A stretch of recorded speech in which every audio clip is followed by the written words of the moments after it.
also work at the firm.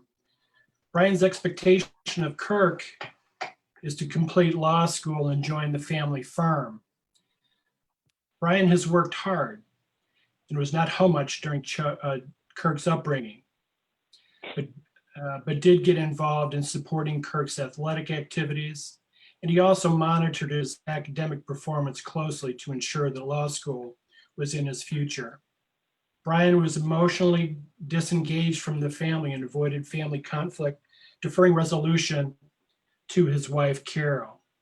Brian made it clear that he had high expectations of Kirk and his daughter, Crystal.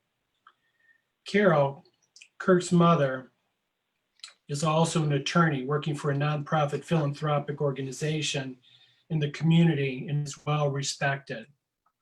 Carol grew up in an alcoholic home where both her parents were alcoholic, and there was a great deal of family dysfunction and chaos.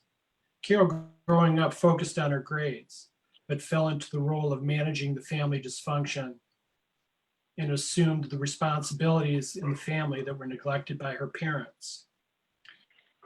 Carol assumed that role with Brian and mother to Kirk and Crystal, having to manage family stress, conflict, and the emotional needs of the children as Brian avoided such responsibility. Carol once noticed that some Xanax pills were missing from her prescription that she received but rarely used. She brought it to Brian's attention, and Brian stated that she must have taken more than she had thought. But Carol was concerned that Kirk had taken some of them, as she recalls Kirk's doctors telling her that they were getting concerned about his use of Norco. In suggesting to Brian that Kirk may have used them, Brian said maybe he did have a stressful year. Crystal is Kirk's younger sister who is completing her senior year of high school and plans on attending the same college as Kirk. She also is an excellent student. Crystal and Kirk are very close, and she looks up to her older brother. They grew up together, discussing concerns, developing a trust with one another, sharing struggles and secrets. Crystal's idolized view of her brother was shaken when she visited Kirk at college, and while attending a party, witnessed Kirk using heroin and drinking heavily. Crystal confronted Kirk with her concerns and shock. Kirk was able to convince Crystal that his use was no big deal, that it was just that he just used because he was at a party, and there was nothing to be concerned about. Crystal vowed to keep what she saw to herself, as Kirk did not want anyone to get concerned unnecessarily. Crystal tried to move past her experience and carry on with her brother as I always did. However, Crystal was informed by a mutual friend of Kirk's and her that there was a rumor Kirk had overdosed on heroin and was treated in the ER. Crystal confronted Kirk, who denies it and simply states that it's a bad rumor. Crystal now knows better, but does not know how to handle this information. Our scenario is as follows. Carol finds Kirk unconscious in his room, and he's not breathing and his lips are blue. Carol, in a panic, tells Crystal to call 911, and Carol begins CPR as best as she knows how. Brian is at work, and Crystal calls him to inform him of the situation. EMS arrives and administers Narcan and rushes Kirk to the ER. Brian meets Carol and Crystal at the hospital, and they're all informed that Kirk has overdosed on heroin, but is awake and stable. Brian, Carol, Crystal meet with the ER doctor and the social worker.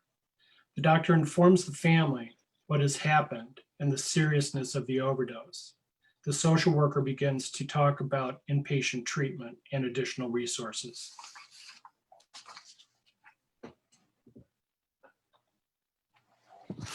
So from here, this is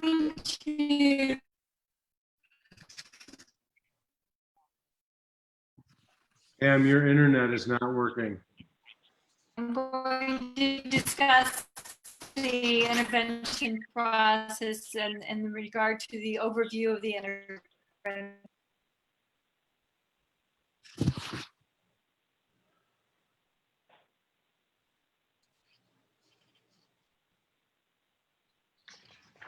Yeah, so I don't think that we have a good connection there, obviously, with for Pam.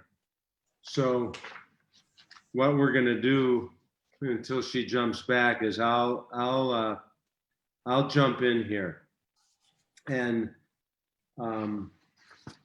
the first part of this is a high level approach of how we look at intervening, whether it is a situation that has reached this level or a situation that is not quite to this point. But the place that we start working with a family is to understand A, where things are at, and B, where we would like them to go. So in this particular situation, Steve laid out very clearly where things are at. And what the family can agree upon is they want to get Kirk help. They want to be able to have him get sober, get off of drugs, and be able to have a life where he can become the man that he would become without this addiction around his neck. The way that we do that is we help the family create a vision or a mission statement. And that statement really talks about what they're committed to doing or being so that something can happen. And that's no different than when somebody says they're committed to, they want to build a bicep. If they make a commitment to do the exercises to build that bicep will build. And the commitment is really clear because what we want to make sure happens is that when difficult times happen, like in the bicep analogy, if you wake up and you're tired and you don't want to go to the gym, if you recognize really what we're committed to, that happens. So when families begin to fight and there's emotions rising as they do in families with addiction present, we can point them back to what the commitment is to get help. And we want to do this in a loving way. There's so much shame around addiction and around the behavior. We set this up in a way that is loving, dignified, through the commitment statement or this vision statement. What we're really doing is we're creating a unified team. In creating this unified team, the other thing that we're doing that's super important is setting up boundaries for healthy, direct communication. Addiction tears away any kind of healthy communication. And that we create strong boundaries that have bottom lines to it.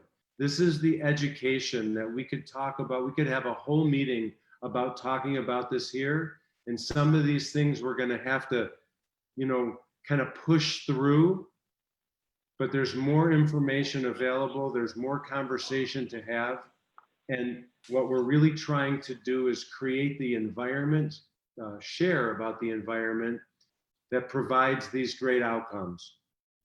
We also want you to know, and this is, like there's certain things here that we're going to wave big flags. This is a big flag, that this is family centered with commitments from all family members for recovery.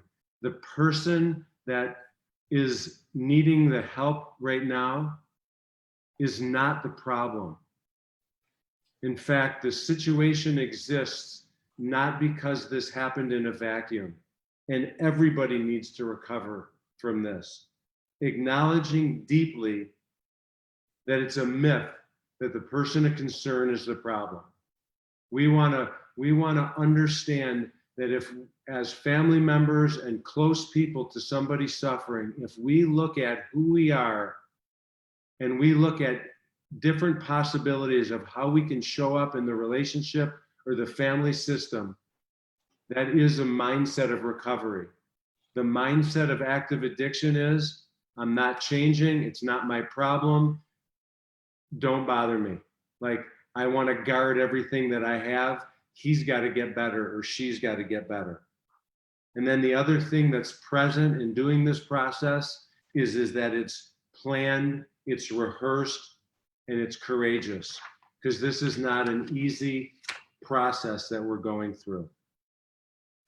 In this particular process, as Steve mentioned, the dad, he really minimized what was going on.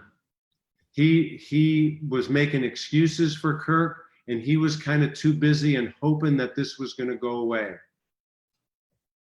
What we had to do to get this team unified is we actually had to create an intervention of sorts for Dad first, to really show him through clear, direct communication of what the facts were.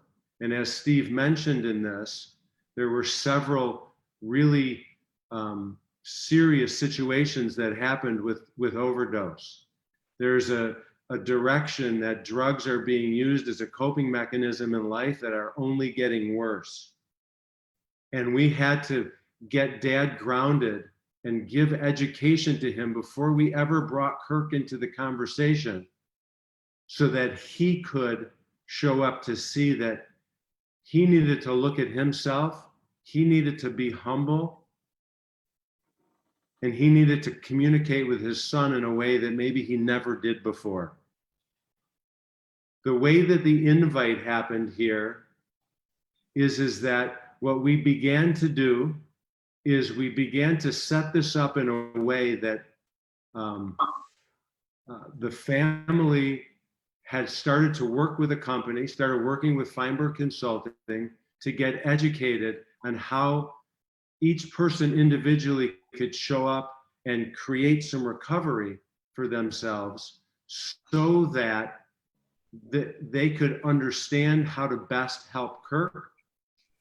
And Kirk was actually invited to participate in a family meeting that talked about the concerns that the family has for him, that they were having, whether he showed up or not, but it was going to be a lot to do with him because they were really concerned about him. Little note here is that people in active addiction don't like other people talking about them, and even out of curiosity, they're going to show up in many cases to this. Kirk agreed to come to this meeting, but he was very resistant.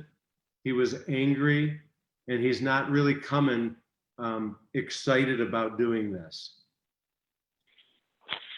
The next thing that happens in going through after the invite is we work with the family beforehand. Pam, are you back? Is your internet good? I'm back, maybe, hopefully. We'll Right, stay. so if you can talk about the letter writing process, and then we'll pick up from there. Okay. So in writing letters, we ask everyone that's on the team with the family, people of influence. So it could be a clergy member, it could Wow.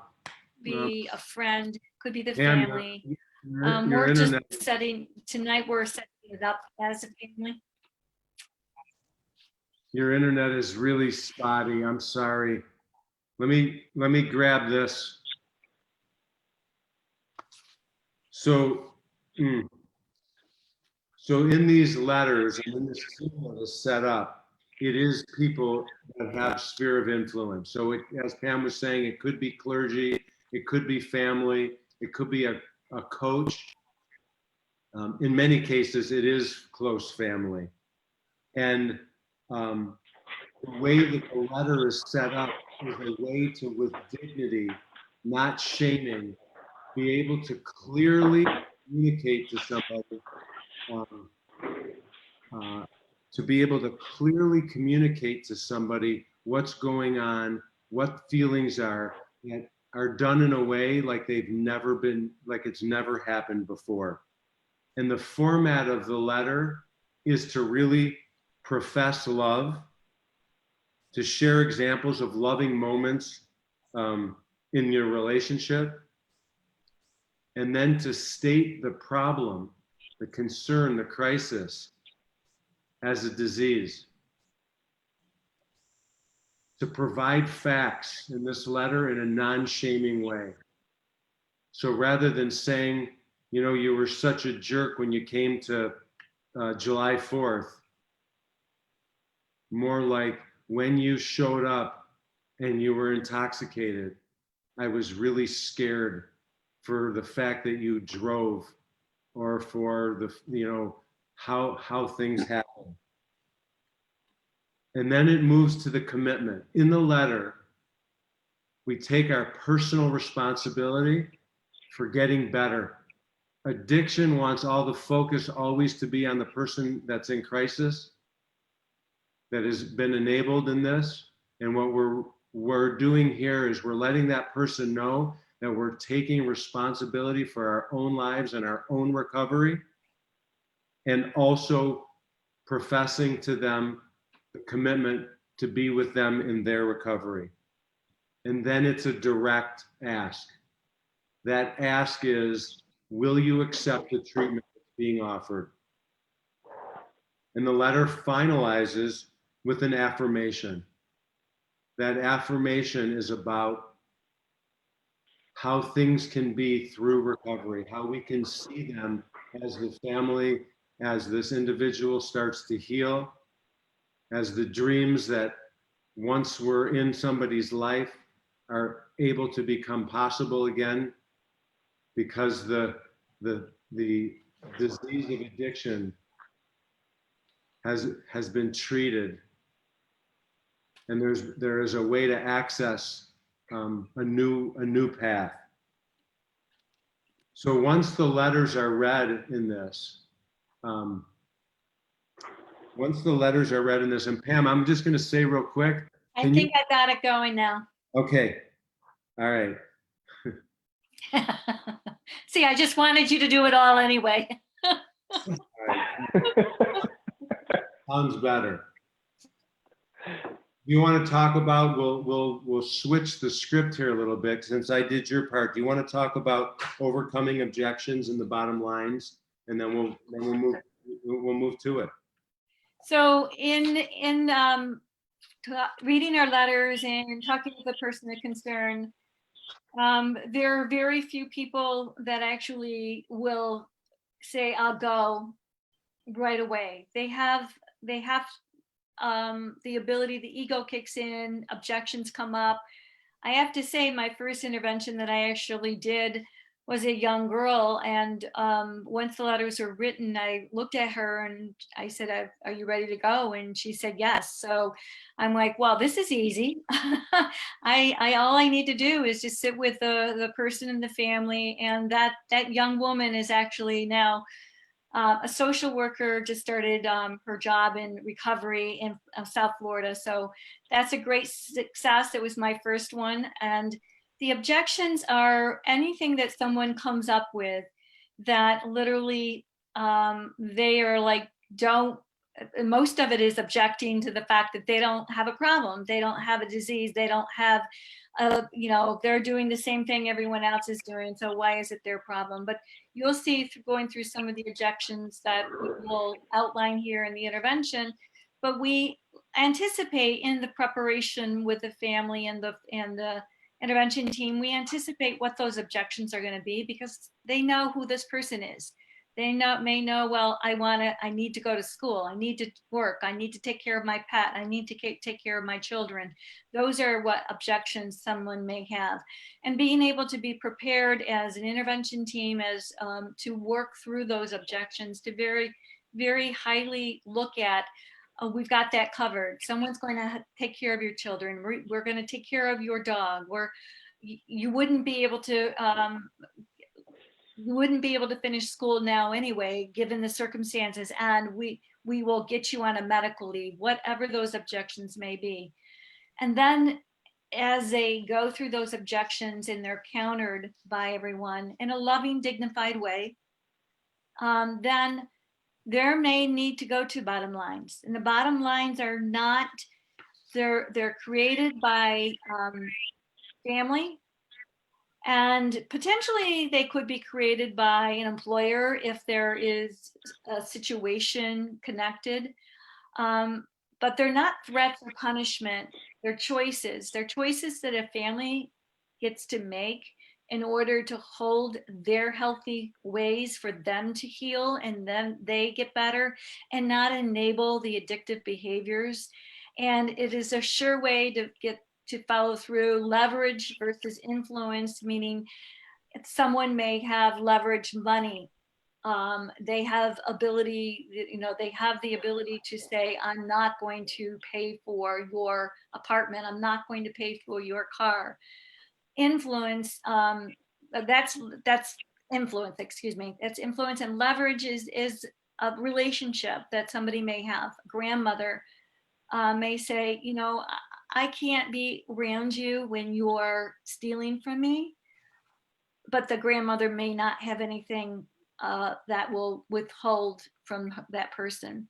Dealing with any fear of holding that bottom line, because there's so much fear if you're putting someone out of your home, like that the person won't survive, and that fear holds the family hostage, and it is a progressive and deadly disease. So that has to be outlined in the preparation with the family, and that if this is not held, and you say something and you don't hold true to the bottom line, and you let the person back in, or you do something, you give them money, then your word is not solid and they're not going to believe your word, and that just deepens the disease of addiction. Pam, let me jump in here real quick also. This is the part that Mario started with, is what we really want to be able to do is when you have solid bottom lines, this is where we're able to raise the bottom. And how that's done is that when somebody believes that they can continue to get away with and have their addiction continue because they could manipulate, they could bully, they could threaten, and continue on the path that they're on without any consequence, addiction continues. When that interruption is that there is a new set of facts now, and that new set of facts is there are consequences to their choices, and those choices are really super important for them to be put out that way. So we are looking always to raise that bottom.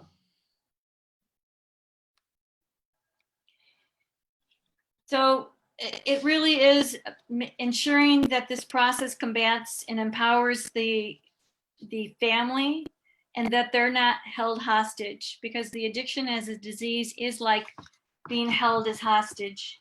And there are many things that someone will say, and we've had family people with addiction do the craziest things, and we get scared as families. We get scared for them and for us. So the next part of this is we also, during this process of writing letters, overcoming objections, and creating bottom lines, we also are looking to provide recommendations. And these recommendations are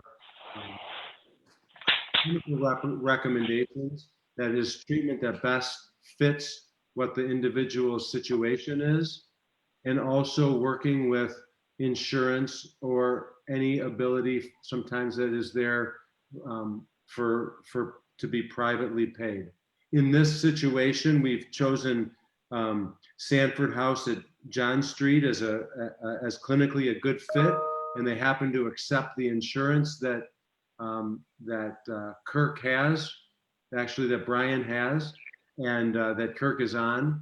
And what we're going to do now is we're going to move into the actual process of the intervention. So first, just so we can introduce everybody that is going to be participating, Steve Anderson is the interventionist. And wave, Steve. And the person of concern, the son, Kirk, is played by Chuck. And Pam is going to be the mom, Carol.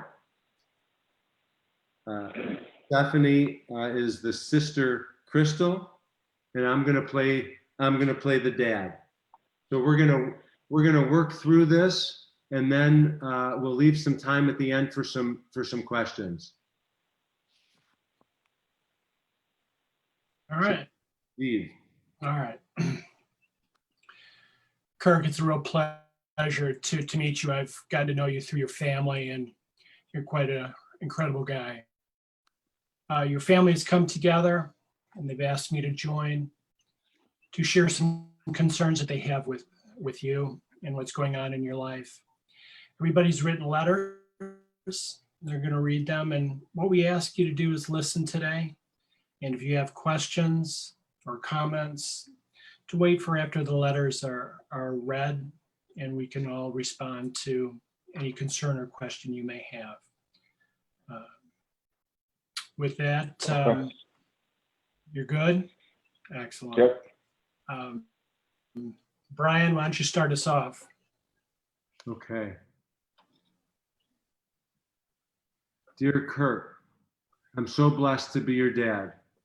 Being your dad is one of the greatest gifts I've ever been given. I can remember like it was yesterday when you were born. You were such a beautiful baby. I was so proud of you. As you began to grow up, it was clear that not only were you smart, you were an exceptional athlete, and you were so caring of people. I can remember watching you in middle school as the star of the basketball and football team. When you were named most valuable player of the league, I was so proud. When you entered high school, you had created such a great group of friends. I love when I would come home and see you holding court with your friends and watching how captivated everyone was with you. It was clear how everyone looked to you as a leader. When I would bring you into the office, I was so moved by the responses from everyone. Things like, he's so smart, so easy to talk to, and so respectful. Going to and watching ball games together with you has always been a highlight for me, even though the Lions, Tigers, and Pistons always seem to lose. It was so inspiring to see how your teammates and friends rallied around you when you got injured playing football your senior year in high school. Kirk, I love you and have always been so proud of you. I have recently learned that what you are going through since your knee injury is the result of you having a treatable disease. The disease is substance use disorder. It's genetic and it runs in our family. I know it was not talked about, but your grandparents were both alcoholics and died from this disease. It's not your fault. It's not a weakness in any way. It's not a commentary on your character. It can be treated just like any other disease. I've learned that one of the features of this disease is to have the person with it and those around that person minimize it and think it isn't a big deal. How true that has been for us. I now know different and see how cunning and powerful this is. When I think back over the last few years, I see that the things that were happening in your life were not you and were clearly substances and addiction in charge. Like when you came home from college freshman year for Thanksgiving and couldn't keep your eyes open to watch the Lions game, kept nodding off at 1 o'clock in the afternoon.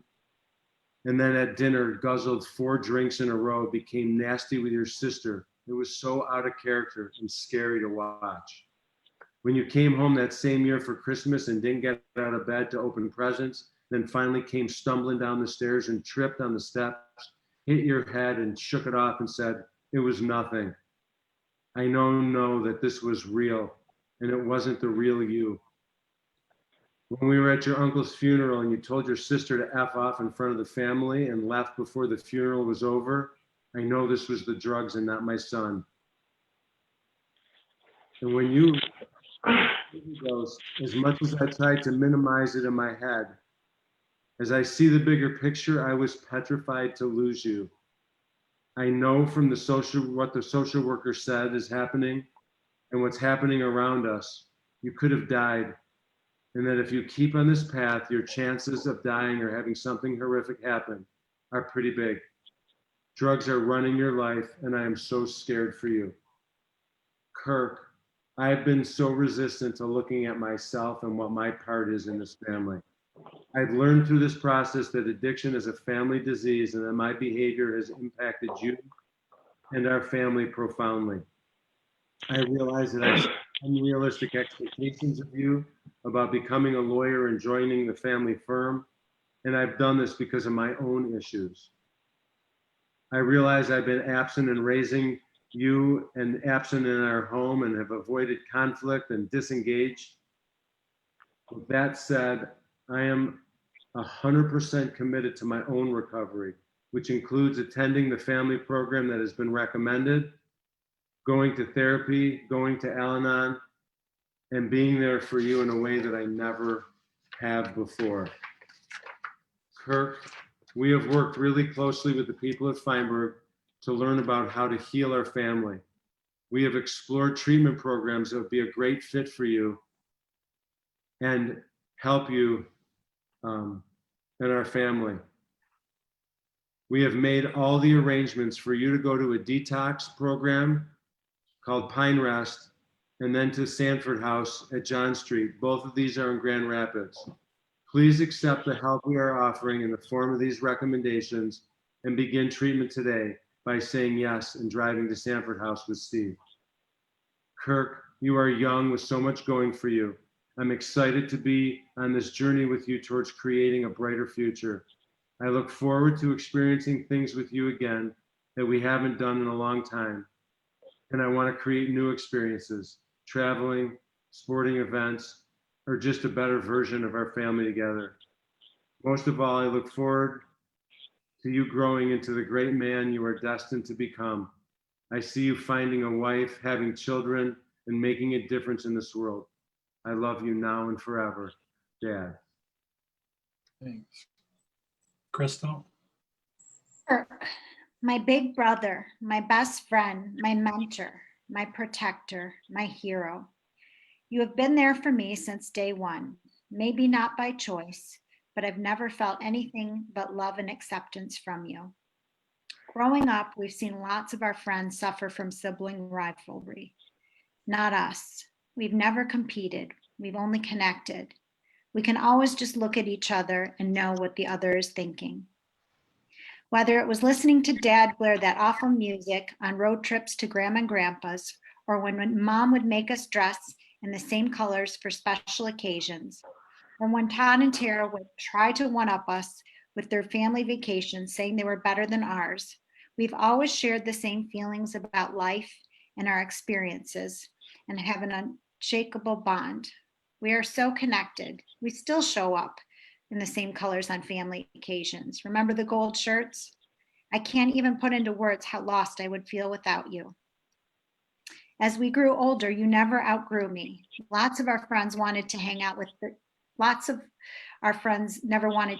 with their brothers or sisters, but not you. You always invited me along and made me feel welcome and special.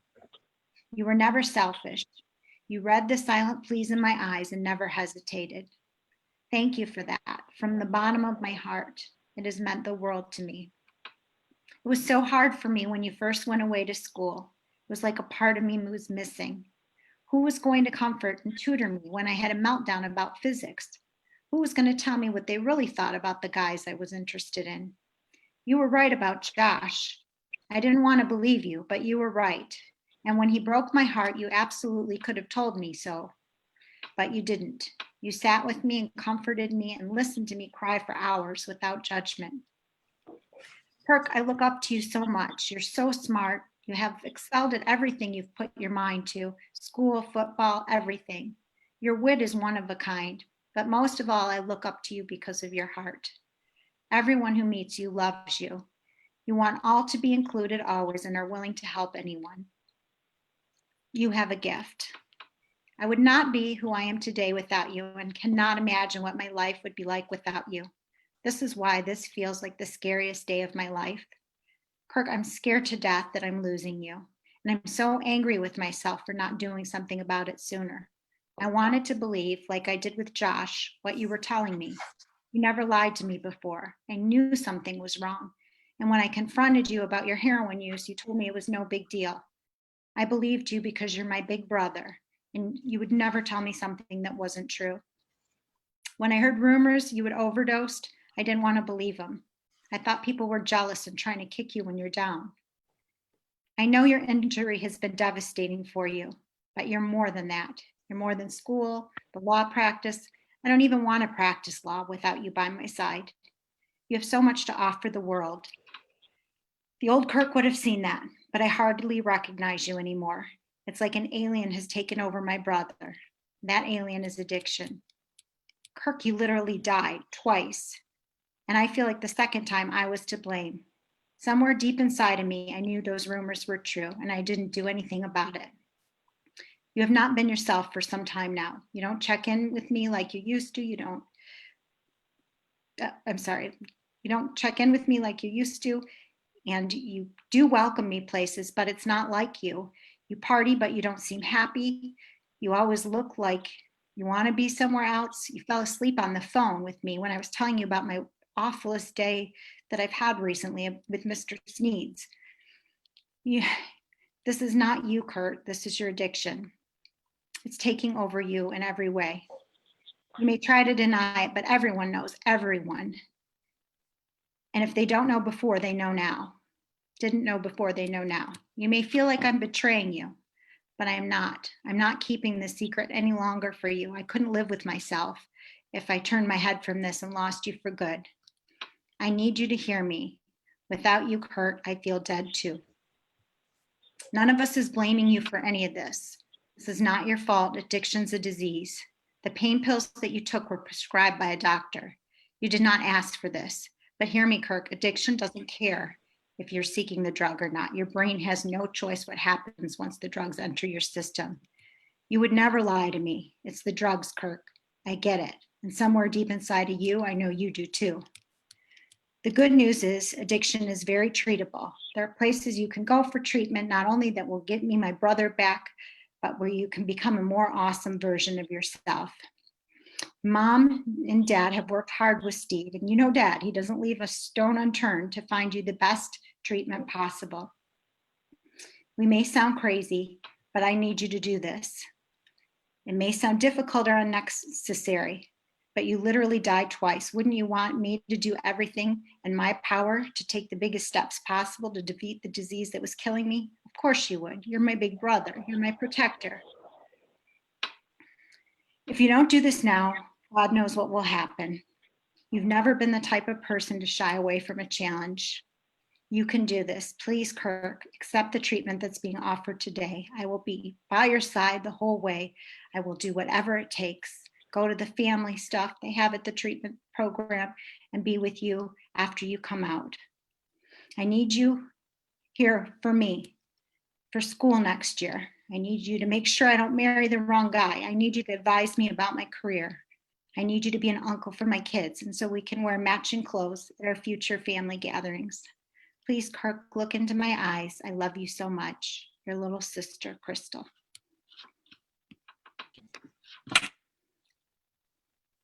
Kirk, I've embraced and loved you deeply from the moment you were put into my arms at birth. You were a joy to my heart and soul, growing up with the wonderment and adventure you took on in our lives. Kirk, you were always striving to do more, with climbing trees as a little boy to becoming an accomplished athlete. You were a curious, intellectual soul from kindergarten on through elementary and middle school. You took and completed AP classes in high school, which not an average young man would do. You always came to your dad and I with questions on life, as well as struggles that you encountered to get our perspective. I have been so proud of you and your growth and adventures. You now know that my parents were addicted to alcohol and that I lived my life in chaos because of their addiction and behaviors resulting from their alcohol use. I have been ashamed of what they did and how it was in my house, and decided that it was going to be different in our house.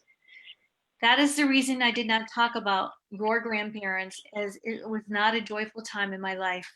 I disowned them and disowned my feelings around them to the point that they were never to be brought up in a conversation. I know now that addiction to alcohol and drugs is a genetic disease. and that I have no power over trying to keep away by ignoring it and not talking about it. When you injured your knee playing football and needed surgery, that became such a challenge for you and us as a family. You were not able to play in the games and feel accomplished as an athlete, and the Norco that was given to you changed your brain. You became dependent on the Norco, and it became the driver of what you did, rather than your intellect and beautiful mind that you have without drugs. I did not know of the first overdose. However, I also ignored the behaviors that you had at the time and did not try to find out what was happening. When I found you in your room from the second overdose, I thought that I had lost you forever. The depth of that pain is so great to know that may happen again and you may not survive the next time.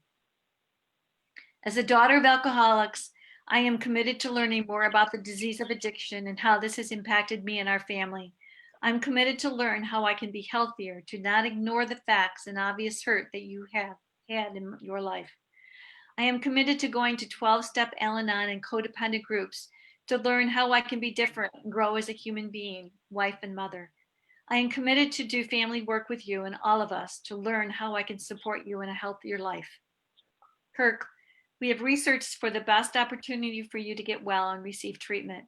We are asking you to accept detox at Pine Rest and residential treatment at Sanford House in Grand Rapids. We ask that you go with these professionals to treatment today to begin the healing. Dad, Crystal, and I need you in our life. We have had joyous times as a family and can have many impactful events in the future.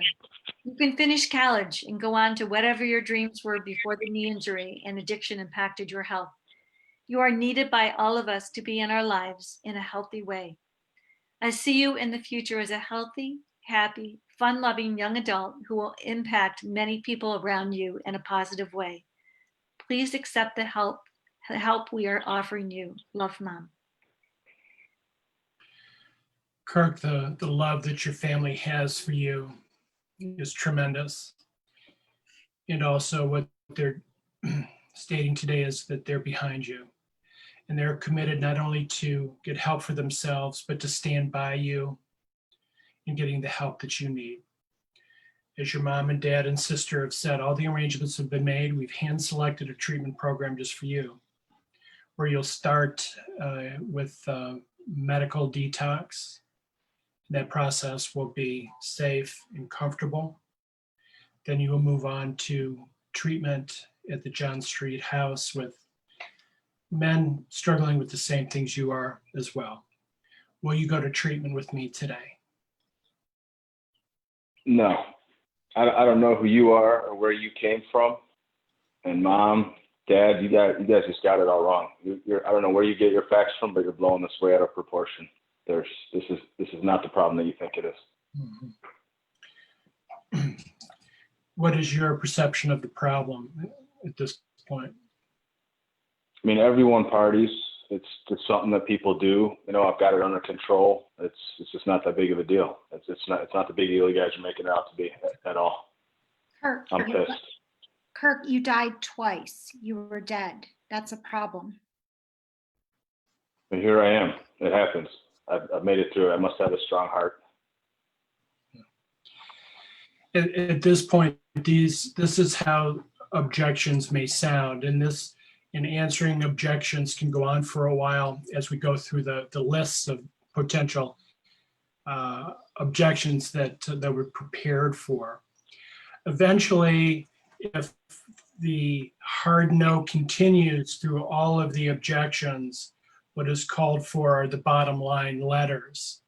And for sake of time constraints, we would like to move right into the demonstration of a bottom line delivery. Dear Kirk, we both love you very much and we understand that the decisions you make today will change our family forever. Before we share our bottom lines, we want you to know with perfect clarity that we are both committed to doing everything within our power to help you heal yourself, supporting a life of recovery and not supporting addiction. Accordingly, we would like you to drive with Steve to Sanford House at John Street in Grand Rapids from here as soon as this meeting is completed. If you are unwilling to do so, We can no longer support your addiction by paying for your car, college, cell phone, and anything else that enables you to continue to support your heroin habit. This support and any all money will be stopped as of today. You will need to immediately gather up your belongings and leave the house. You can no longer live here. This is your moment to choose the life you want to live and be free of the pain and suffering you are experiencing. Please choose life. Please choose us. Kirk, please go with Steve today. It's going to help you. Please, Kirk. I'm not going. I don't know this guy. You guys have gotten this out of proportion. I'm not going. Hey, I hear that you're not going, but there's no better plan. And we have worked so hard to get to this point. And the point that we're at is that we've made a choice. We can't continue to provide you with the things that we've provided you, which have in essence been paying for you to continue your heroin addiction. So as hard as this is, know that what Mom just read and what we both mean, that this is the truth. And this is not looking at the rest of your life. This is just for now. Get some help. Get the help. This guy has been working with us. He understands it. He gets it. He's been there himself. And he really cares. Kirk, will you please go today? All right, so here's the deal. If I'm going to go, I need a couple days to say goodbye to friends first. I need 2 days. Kirk, we cannot take the chance. Your mom, found you dead in your bed. You were blue. The paramedics survived you. I can't do that anymore. You cannot stay in our house if that's the choice that you make. Crystal, are they for real? Is this really happening? Kirk, everyone knows. Our friends have been talking to me about this more and more recently. They know what's going on. They want you to go. They've just been too scared to say anything to you. Everyone loves you and wants you to be healthy. We're all going to work together. So what's this Pine Rest and Sanford place? What are these places all about? Pine Rest is a facility where you'll be evaluated by their medical staff, and an assessment will be done, and you will go through the withdrawal management process, which will involve medication to keep you comfortable and to keep you medically safe through the withdrawal process. You know what it feels like to be dope sick. They're going to give you medication to minimize that, so it's not uncomfortable or really difficult for you to go through withdrawal. Following that, as soon as you're stable, you're going to join a group of young men who are dealing with the same thing you are as well at the John Street facility.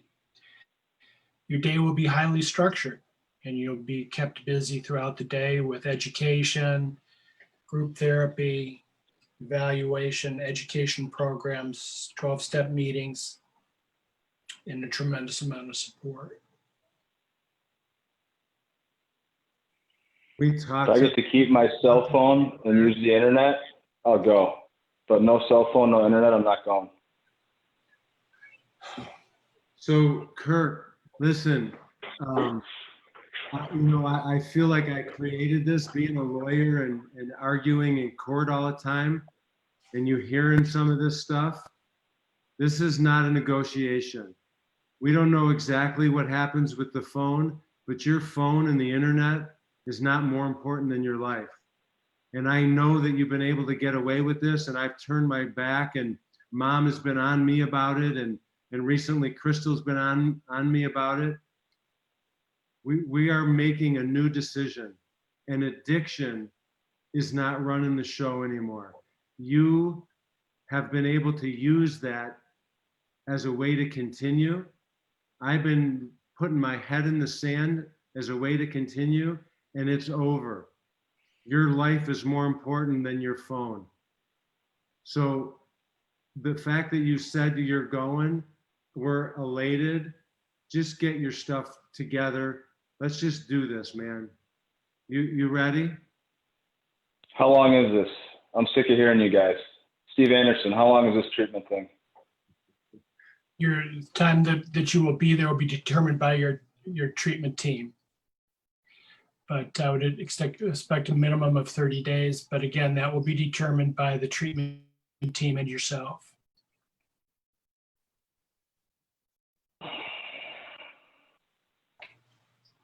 Kirk, we want you to I guess so. Thank I'm out you. of choices. Thank Yay, thank you so much. Congratulations. Welcome to recovery. Hug. From this place, there's a plan that's been in place. We've somehow figured out how to get a bag packed. So he's doesn't have to worry about that. In this case, it's a 2 or 2.5 hour drive, and Steve has already got that set up. And we've put all that in place. We're waiting for him at the detox. As soon as they get in the car, there'll be a call to the detox center, which will do a assessment and get an understanding of where Kirk is at. And it really is a planned out, seamless situation. And you know, there's lots of challenges to doing this. There's lots of objections. You know, we kind of rushed over that objection piece, but understand in this process, being with somebody in a non-reactive way with love and facts and redirection helps overcome that process. So what we're really looking to do now is open this up for some questions and some input. And thank everybody for listening, and thank you guys for doing this. It was an interesting process to put together. We have a question. How can we secure a bed in treatment facility prior to the participant doing an intake? Steve? What we do in the preparation after the recovery planning process is really work as a team to determine which treatment facilities would be best for what we've assessed. And then we work with that treatment center and explain to them that this is an intervention, and what we're asking to do is to have you to reserve a bed on the day of intervention. And treatment centers will agree to do that. They understand that it's not guaranteed admission. However, they work with us to have that bed reserved. And what we do is prior to the intervention, we'll call them and tell them we're beginning. And right after the intervention, we'll give them the answer as to thumbs up or thumbs down. But that's how we do it. Everything is prearranged. Everything is prearranged. Even if there are travel accommodations necessary if we're flying out of state, everything is booked, everything is organized and ready to go. All lights are green before we start an intervention. Thank you. So there's a question about cost, and these services are private paid services that are not covered by insurance. And this is something that our company does. We don't quote one size fits all. So, you know, based on the situation, we would be able to provide information for it. In our experience, there is a wide range of cost of interventionists, and certainly would be open to having conversation if there's questions about that. What to do if a family isn't in agreement or there is a divorce and troubles with cooperation? Who wants to grab that one? I'll talk about it. We actually, whoever the person is calling with, there's a feedback with person who's calling us or any intervention company. It is about really getting all the family together. And we worked with the divorced families, and we want to initially have conversations with both individually, but then bringing them into the same room together so that they're all on the same page. They're all on the same level of understanding, education, information, and what this disease is. I had a dad who was out of state and the mom was in Michigan, and the dad was like, well, I don't know that he's an addict. And I went through the facts. Well, we know this, we know this, we know this. And he wasn't able to refute the facts. So it was an agreement that yes, there is a problem, and yes, I will come in and I will sit with his mom and we will work this together, through this together. It may not work. There was also another question about what if the addict was going to walk out, and then what is recommended. Let me just say one thing about that last thing. With the divorced family, at the beginning, when we set up that commitment statement speaks about wanting to get that person help, even if there's things that are going on with the divorced family. So when we get to the commitment statement and get everybody to agree upon that, when there's challenges along the way, we use that to point back at it. And that is a challenge with divorced families. And that's part of why we call this a family systems approach. And in this family systems approach, we have to deal with these things before we actually come to the person of concern. So I'm sorry, Pam, go ahead.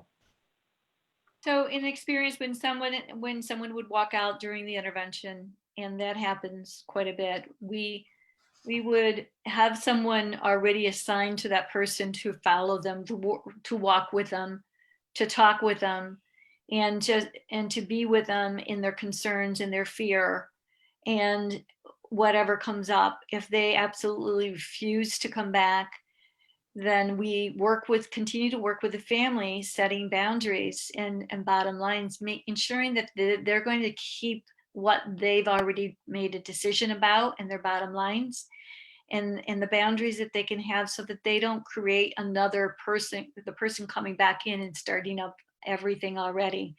That person is going to see that there's a shift in the family. When there's a shift in the family, then someone comes around. When the family's indecisive and very, very wishy-washy about whatever decision that they've made, and decide, well, you know what, I don't feel good about this, then that's when it starts breaking down again. And that's when the addict will work towards that.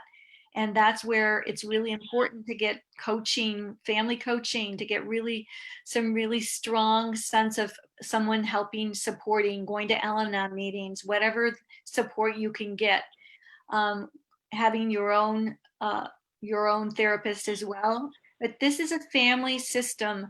And as the family gets stronger, the person will come back and be able to enter that family in a different way. The other part of that question is, do we work with facilities that take Medicaid? The answer is, and it's a great question. Yes, we do know about facilities and work with facilities that take Medicaid. And again, we work with the family where they're at, with whatever resources and or insurance that may be available to get help. In the process, the people doing intervention are really the guides and the advocates for finding the right of placement. So that's part of that's part of the job. How do you keep? How about that next question? How about Stephanie or Anderson give a clinical answer to the next one, and then I'll give a real life answer as I deal with it, which is going to be, how do you keep the calm on the journey to treatment? They may go into withdrawal on the way. Maybe a clinical, and then I'll give a real life answer. I wanted to add, there was a question from, I believe, a psychiatrist, Pam. Physiatrist. physiatrist at the Was it- top. was a So, well, yeah, Dr. Gordon and Lindsay. Let me answer that first because that's at the top. Thank you, Mario. You bet. Yes, as far as working with being proactive and working with providers in the field, we also have for 24 years worked with catastrophic injuries and work with physiatrists and working with people who have had painful injuries, and how do we proactively help them and look at ways for them to be able to not be chronically addicted or become chronically addicted to opioids and that go down that slope. We hope to be able to get those people that are injured very early on so that we can proactively work with them and alternative methods of pain and working with the providers. Unfortunately, sometimes we get them later and they're so entrenched in the way that they've been treated and expect that to be continued. And a lot of times if there's insurance reimbursement that is being provided for their services, there isn't a whole lot of leverage for us to be able to help that person. They haven't really gone to a level that they're willing to get help because they don't have any losses basically that we can leverage for them to get help. That isn't always the case, and sometimes we are able to get people proactively, and it is a huge problem, and I would love to talk to you more in a separate time, Dr. Gordon, how we can continue to be ambassadors for helping proactively, for educating and helping people not become addicted to these pain medications. I can put you in touch with Dr. Gordon. He's a great guy. So I'll help you make that connection. But you guys wanted to address some of these. There's a lot of great questions. Yeah. So go ahead, Chuck, you wanted to go ahead and. So the next one, yeah, Stephanie or Anderson give a clinical answer to it, and then I'll give a real life answer. Sure. Yeah, go ahead, Steve, if you want. In our assessment process, we really do a thorough substance use assessment. We also will talk with, once treatment is agreed, we talk with the person of concern, collect any medical information or any health problems, but really get an idea of what is the status of withdrawal. We have medically trained people, Pam, RN, we have another several nurses on staff that we can talk to them about it, but is many times those who we intervene upon, we take them to a local detox out of precaution and out of safety reasons. If we feel they cannot travel or make the drive 2 hours away, we'll make arrangements for them to be locally detoxed safely before going on to the treatment center. Stephanie? Yeah, no, I just would piggyback on that and say, when I've done the transports, I always ask the person to, right at the time of the transport, do you have any concerns about it? Just constantly kind of checking in, monitoring. And, I will say 9 out of 10 times, they'll be like, nope, I just took some pills or I just had something to drink in the bathroom. I mean, so, they're pretty aware of that themselves. Usually if they know they're going somewhere, they've got something, so. But the comfort, did you want to take that, Chuck, or do you want me to take that? How do I? Yeah. And then oftentimes with Feinberg, I'll be the one doing the transports to treatment, whether it's a long drive or a flight across country or several flights across country before finally arriving at the treatment center for the handoff. I've dealt with alcoholics that are very intoxicated, heroin addicts, benzos, the whole shebang. And I've gotten people in every different kind of condition. And I think the important part is having someone that does that escort, not because I'm special. I would say it's more just kind of a gift that I have, that is quick on the fly and that can connect with someone in real time. So I usually show up at the end of an intervention. Sometimes I'm there at the beginning, and I've got that really quick, client agrees to go. I've got that quick couple minutes to meet them and get them to like me before we're hopping in a car and we're on the way to the airport. And I got to take whatever condition they're in and run with it and get them where they have to go. I take personal response. I mean, they are my responsibility. There's no other way to put it. They're my responsibility from that point on, through the airports, through the drive, whatever it may be. And again, it's being able to be quick on the fly in that real time. You know, in midair, I've dealt with full-blown panic attacks. I've had to pull people out of. I've dealt with people that were, you know, in the bathroom sick more than not during the flight. Someone else asked a question: does anyone ever escape during transport or whatnot? When I do the transport, what I like to do is I control I have their plane ticket, and then I have their driver's license. So I do that to safeguard. It's another difficulty for them. If they want to bolt, great. You don't have your driver's license or any money or any credit cards, and I've got your plane ticket. So it just minimizes that risk of flight, of, you know, bolting, taking off. I've never experienced it myself. Yeah, and I'll say also is that not every time, but we have a super high percentage of yes on the day of the initial meeting. And more times than not, the surrender that happens once somebody makes the decision, even though they may be really uncomfortable or angry, there is a connection that happens with the person that transports them to wherever they're going that in most cases is better than what the family would have expected. Let's look here. If the addict is a parent, would you recommend that young adult children participate in the intervention? Stephanie, how about you? You want to grab that one? Yes, I will say as a general statement, absolutely. Again, we do a very thorough assessment of family dynamics, so there isn't really a blanket statement, but there's generally, you know, they can be some of the greatest influence. There's generally not a reason that they wouldn't participate. We go through, you know, every family situation is different and all the dynamics are different. And, you know, we look for two kind of main things in the intervention team. We look for who has the most influence over the person of concern and who has the leverage. And so those are the kind of things we look for. But yeah. And the purpose of having somebody there is for the sole reason of increasing the chances of a yes without creating any trauma or anything else that has to be dealt with. So that's really looked at. And I think, Stephanie, by saying it's a case-by-case basis, it's so true. But in so many cases, the influence that a young child has and what their heart has to say is really, really valuable.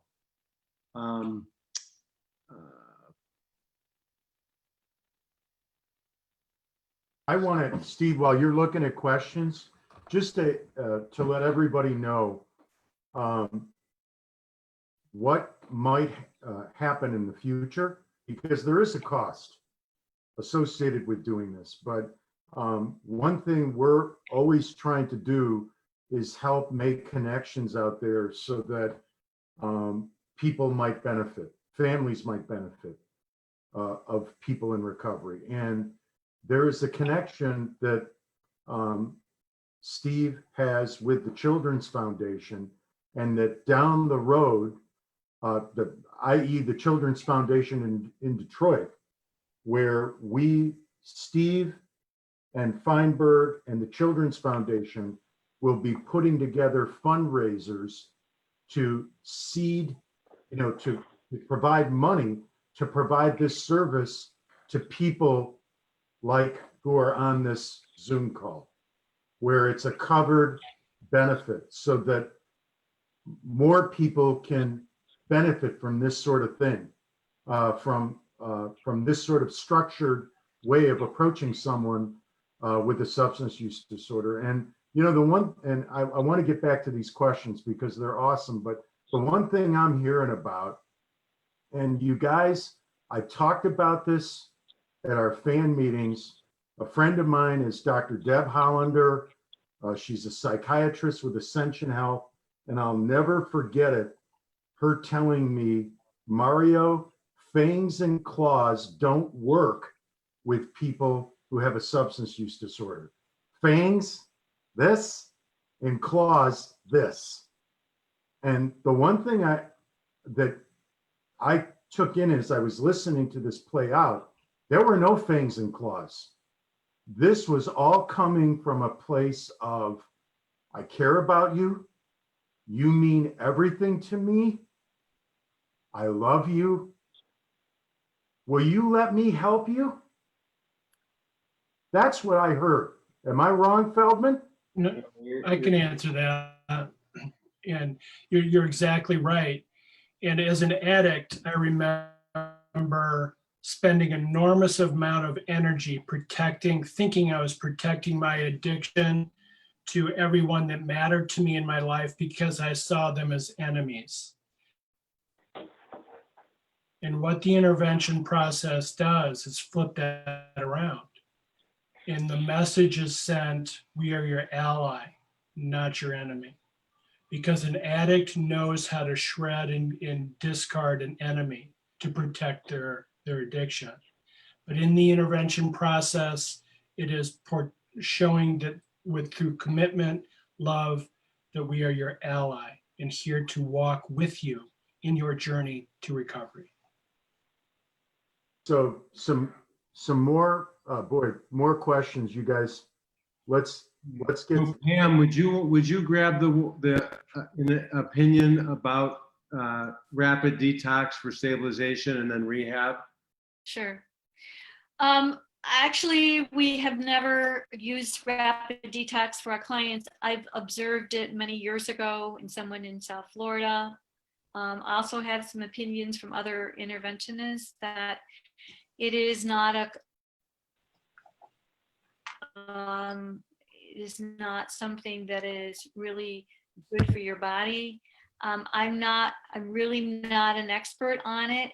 We haven't really, as I said, utilized it. There are various schools of thought, some of which is there needs to be, if you're in a rapid detox, you are not going to be conscious, you're not going to have some memories of what you're going through. Even a detox, you are more comfortable, but you have a few days comfort level to some extent, you're still going to have that time period that is not lost, that you literally start the process. And this is a process, not only with the family, the intervention is a process, the detox is a process, and the treatment is a process. You can't rush through that, in my opinion, because people go to detox, they begin to start learning about their body with others. They start being able to open up a little bit and trust that others are going through it themselves, hearing others. So that's something that I personally think can happen. And on Intervention Network just recently, there were some thoughts around that, and it wasn't all positive. So Pam, your internet again I'm is. not going to say it's all negative, and we don't personally. Pam is going in and out again. So, I know we have a time thing, Mario. Can we answer one more question? Answer a few more. Go ahead. So how many people are typically in these types of meetings? Again, the goal is not about the number of people, but it is the influence of those people are in the meeting. So we've done them with one person. I've actually done one, I think there were 12 people. Many times we have an interventionist and a person supporting the interventionist, which we call second chair. So in part of the preparation, we work closely with the family to determine whose presence, letters, and feelings, when they get communicated will have an impact that will help us move towards a yes. Typically, there's 3, 4, 5, 6, 7 people, typically. There can be less, there can be more. There's not a magic number. Steve, there's a person, my boyfriend and his son need help. They're both suffering from a substance use disorder. The son overdosed. They're living in this Debbie's house. You know, if Debbie wants to reach out to me. So what I'm going to do, Mario, is I'm going to send a presentation that is a presentation that we've done on intervention. Some of the information we talked about today is there, and also our contact information will be there. And you know, I know that you have my personal cell. You have the ability, when anybody contacts you, feel free to pass that on. Yep. So Debbie, just reach out to us at Washtenaw Fan, and I'm going to try to get you connected into some resources to get you some help. Okay. And that's reaching out to Debbie, who's on the group chat. I had a question to ask you guys as a team, because I think this scenario might be common to a lot of people out there, but I recently had a young woman who attends our meetings reach out to me. She's in recovery, not long-term, well, it depends on how you define long-term, but 6 months living at home.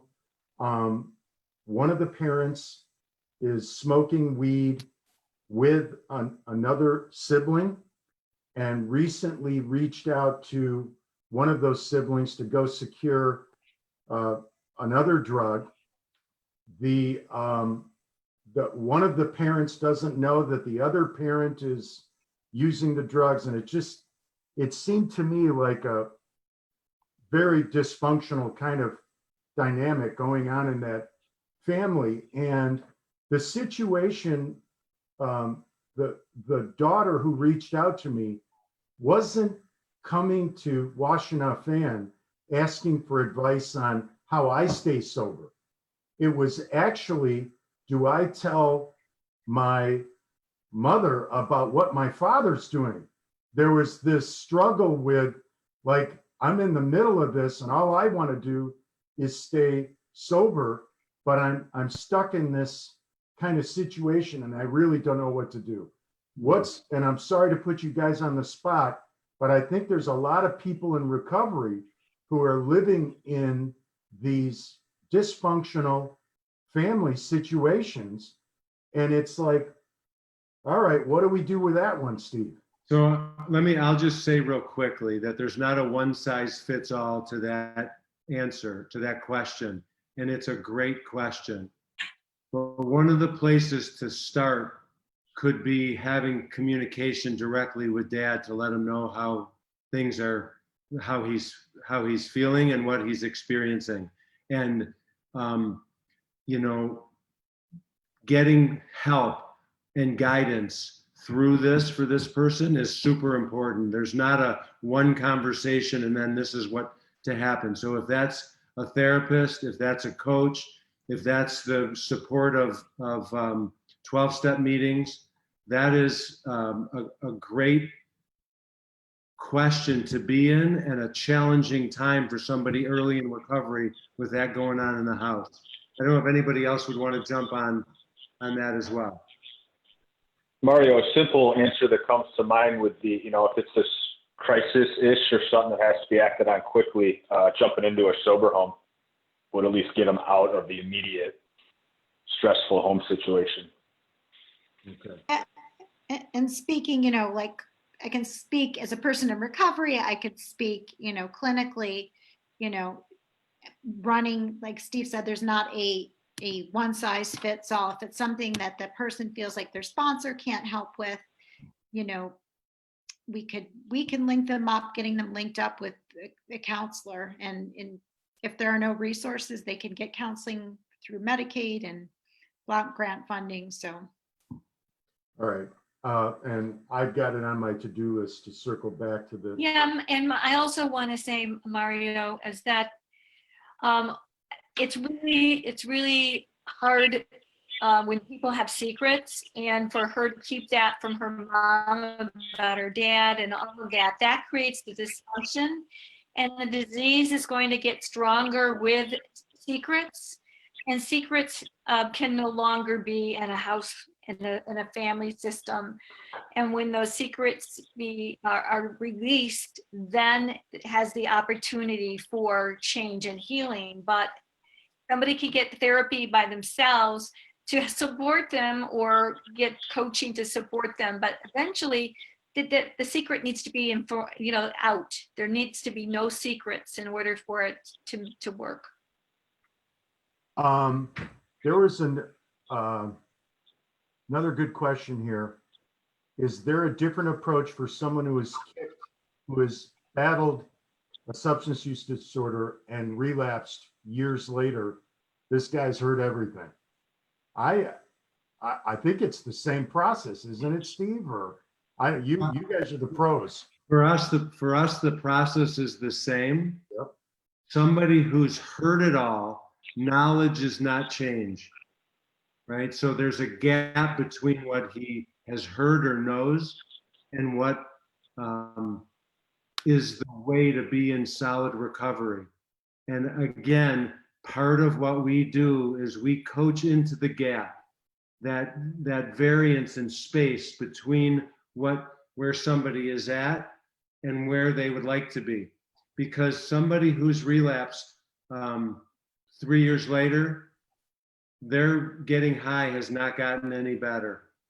It's only gotten worse, even while they were sober. And the answer is of their discomfort is not using again. The answer is recovery. And our approach is helping people in that path. And we recognize that there's not one way only to recover. So we want to be with them right by their side as people that are helping, that are providing hope to see what's possible. Yeah, we're gonna wrap it up here soon, but the one thing I want to add to everyone, during COVID, we've been getting quite a few calls, emails, text messages, much like what's being presented here on this group chat. And, we've got a couple of places in Washington County, Dawn Farm, Home and New Vision. I believe they both take Medicaid. I'm 95% certain of that. I even saw Anna, who is awesome at Dawn Farm. She was on here earlier, but look, we are here to help people in our community make connections. And go to our website. Jerry Donaldson from FAN just said, go to our website. We have peer recovery coaches available, family recovery coaches that are available. This stuff is free. So Debbie, who was texting me, one of the things, or not texting me, reached out to me. I'm going to put you in touch, Debbie, with some people who are going to be able to help you. We're going to talk to we're going to talk to Feinberg to see what can be done to help you. But I want to leave you with this, that, I guess what we presented here, I don't want to call it the Mack truck version of intervention, but clearly this team knows what they're doing.